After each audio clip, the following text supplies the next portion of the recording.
अब मैं आई युवा से फाउंडर रुद्र प्रताप सिंह जी को मंच पर बुलाना चाहती हूँ। अब तालियों के साथ उनका स्वागत कीजिए।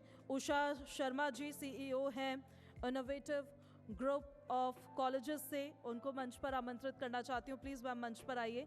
डॉक्टर समीर भारती जी मैनेजिंग डायरेक्टर हैं आनंद इमेजिन डायग्नोस्टिक, गुरुग्राम से आए हैं। आपका भी बहुत बहुत स्वागत है, आप भी प्लीज़ मंच पर आइए और इस पैनल को हम आगे बढ़ाएं। उससे पहले शिक्षा इतना ज़रूरी पार्ट है हमारे लाइफ का, ताकि जो मुख्य धारा है समाज की उससे सभी बच्चे जुड़ सके, युवा जुड़ सके। डॉक्टर समीर भारती जी मंच पर आप आ जाइए। मैनेजिंग डायरेक्टर हैं आनंद इमेजिंग एंड डायग्नोस्टिक से। डॉक्टर समीर भारती जी आप यहाँ पर मौजूद है तो आप प्लीज़ मंच पर आ जाइए।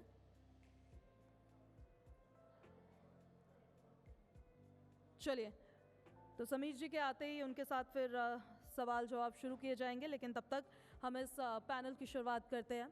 ओवर टू यू धर्म सर। थैंक यू पूजा, और रुद्र प्रताप सिंह जी और उषा शर्मा जी आप दोनों का बहुत बहुत स्वागत, वेलकम।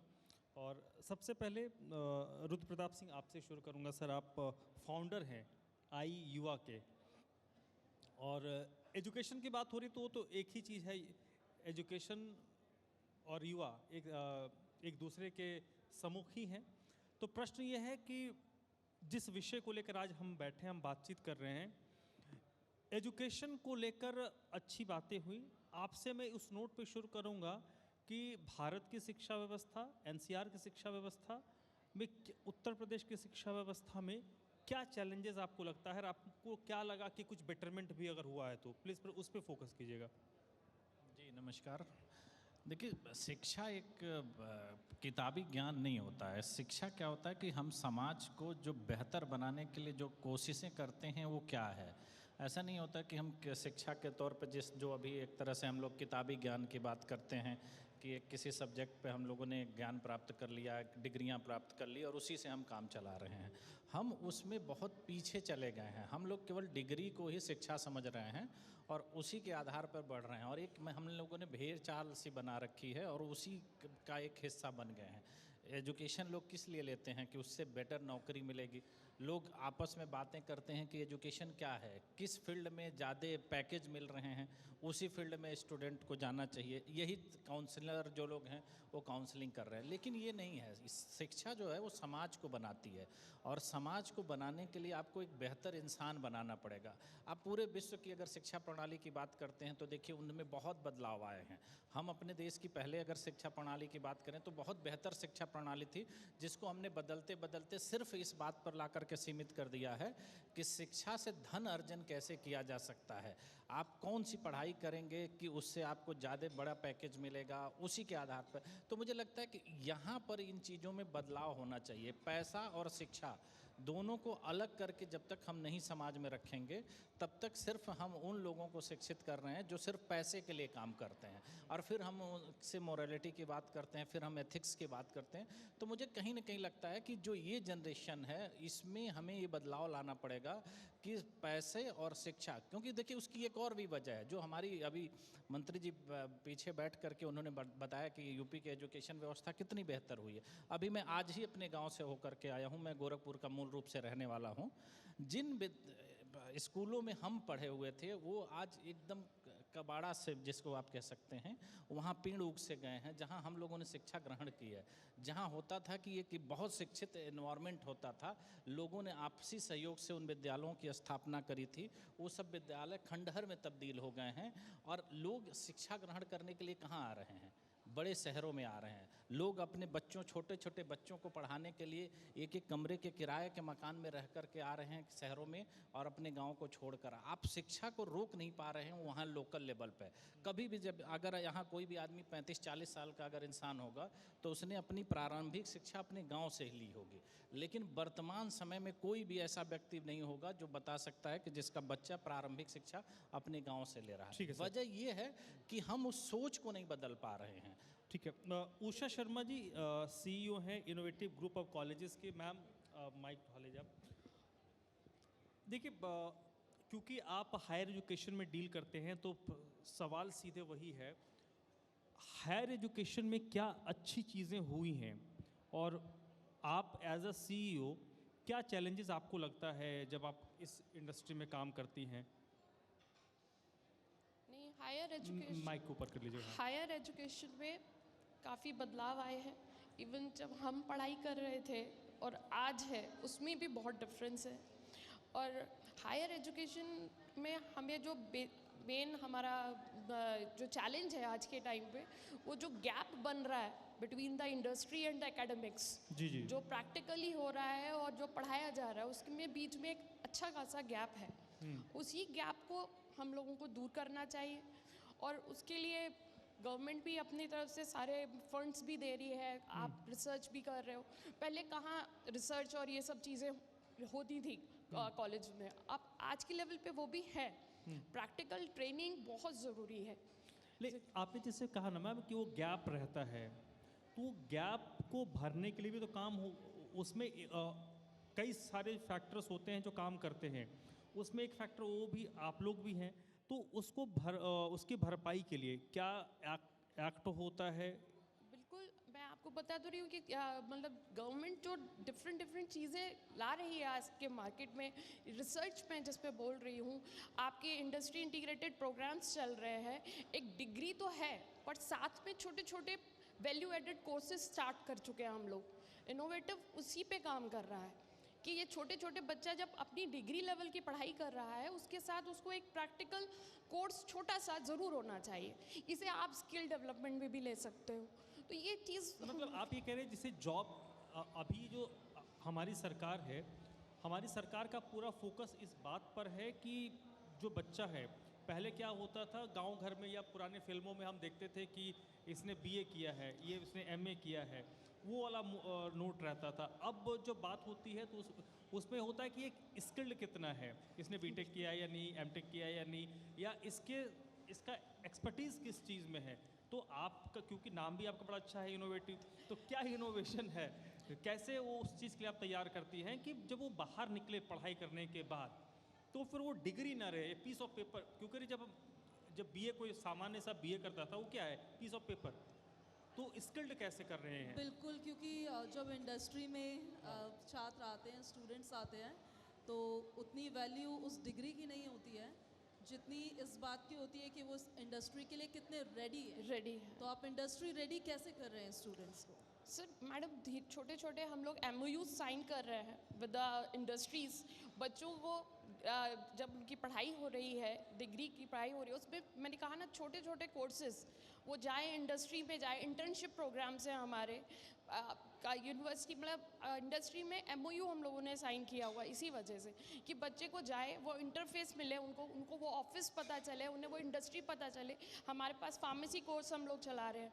अब फार्मेसी में आप जो है एक B.Pharm कोर्स करने के बाद या एक डिप्लोमा करने के बाद आपको फार्मेसी इंडस्ट्री में जाना होता है, आपको हॉस्पिटल्स में जाना होता है। तो वो चीज़ हम छोटी छोटी चीज़ें उनको 2-2 महीने, 1-1 महीने का प्रोग्राम देते हैं। 30 डेज़ के लिए बच्चा वहाँ जाता है, उसको पता चलता है कि अच्छा इस तरह की इंडस्ट्री होगी, इस तरह का हमें फार्मेसी इंडस्ट्री में हमें काम करना होगा। तो इस तरह से भेजते हैं हम लोग। रुद्र प्रताप सिंह जी, एक बात बताइए, जैसे आपने कहा कि आप पूर्वांचल के हैं और जो बातें कही जाती हैं, देखिए ये तो बात सही है कि कागज़ों में जो दिखाया जाता है वो हकीकत, विशेष तौर पर जो सरकारी कागज़ों में दिखाया जाता है, रियलिटी बिल्कुल उससे डिफरेंट होती है।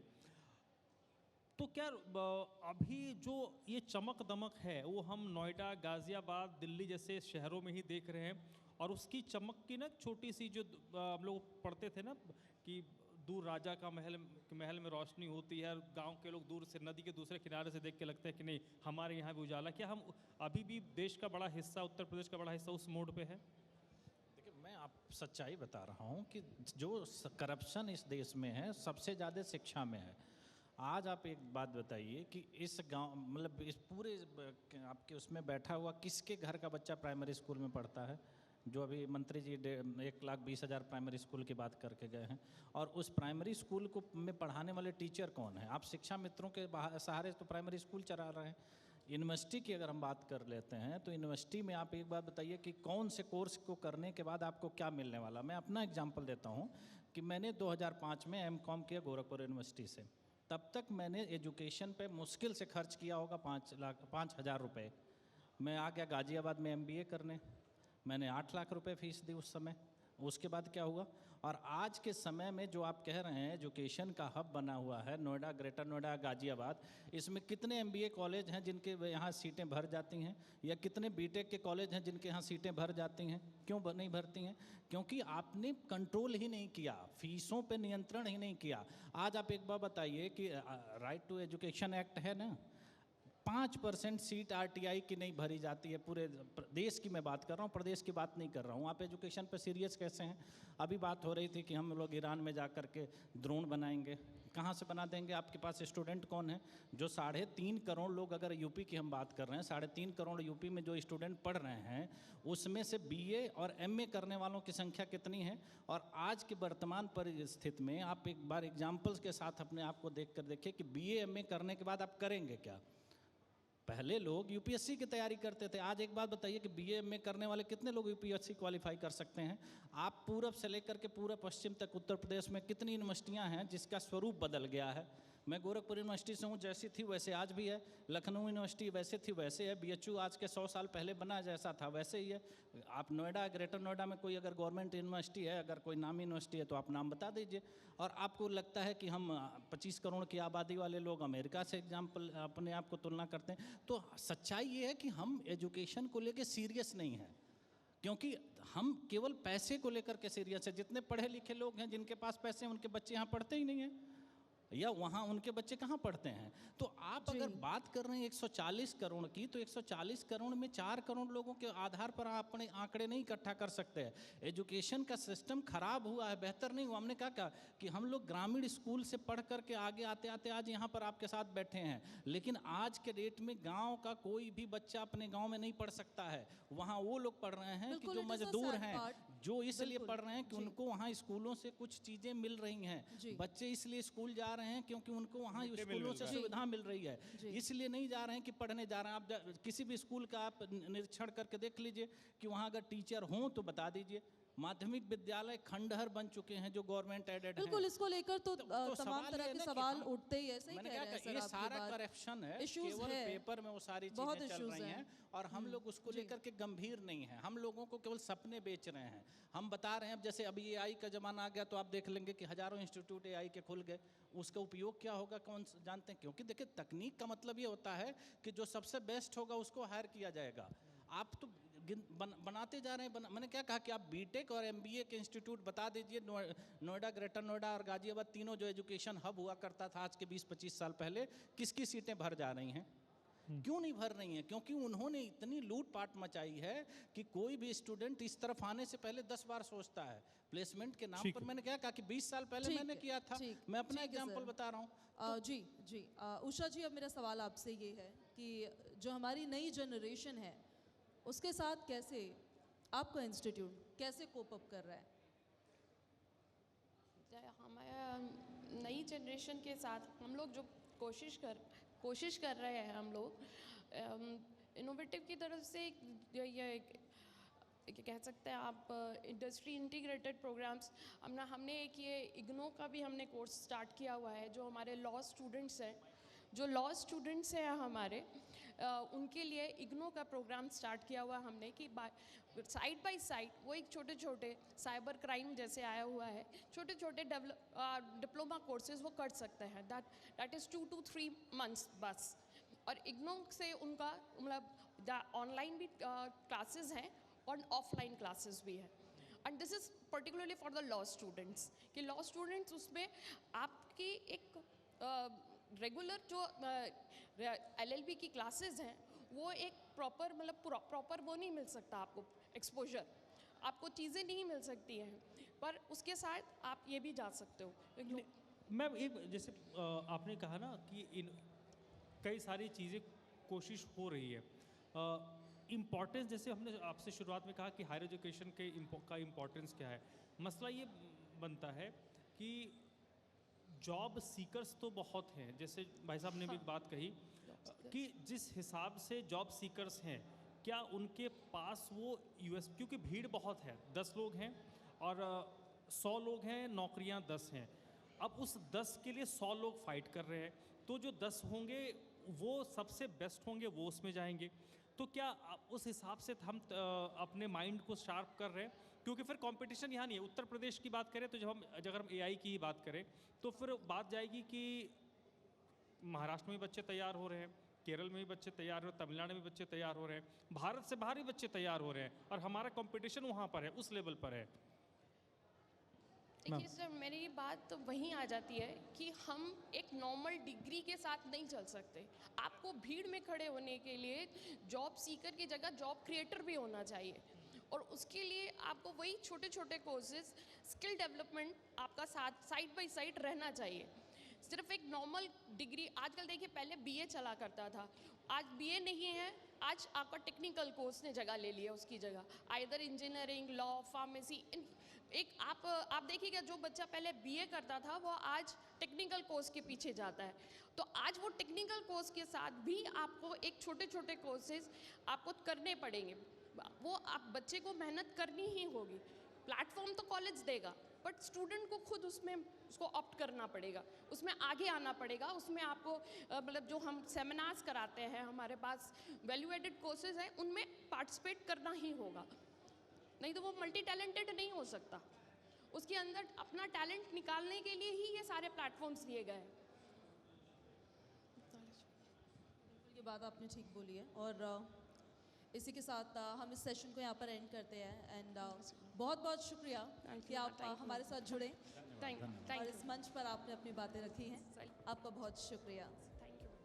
मैं अब मंच पे कॉल करूंगा हमारे एडिटर विनोद लांबा जी, वो मंच पे प्लीज़ आ जाएं। रुद्र प्रताप जी, आप स्टेज पे रहिएगा सर। तो देखिए, एजुकेशन को लेकर हम बात कर रहे हैं, और एजुकेशन सेक्टर में किस तरीके से काम हो रहा है, किस तरीके से चेंजेस आ रहे हैं, बदलाव आ रहे हैं, उसको लेकर हम बात कर रहे हैं। और सभी लोग अपने अपने जो विचार हैं उसे उन्होंने साझा किया है। और इस सेशन में लगातार अलग अलग सेशंस में अलग अलग चैलेंजेस को लेकर अलग अलग लोगों के अनुभव को हमने सुना। वो बड़ा महत्वपूर्ण था कि लोगों के अनुभव को सुना, क्योंकि अनुभव से जब लोग बताते हैं तो उसमें बहुत सारी चीज़ें ऐड ऑन होती हैं।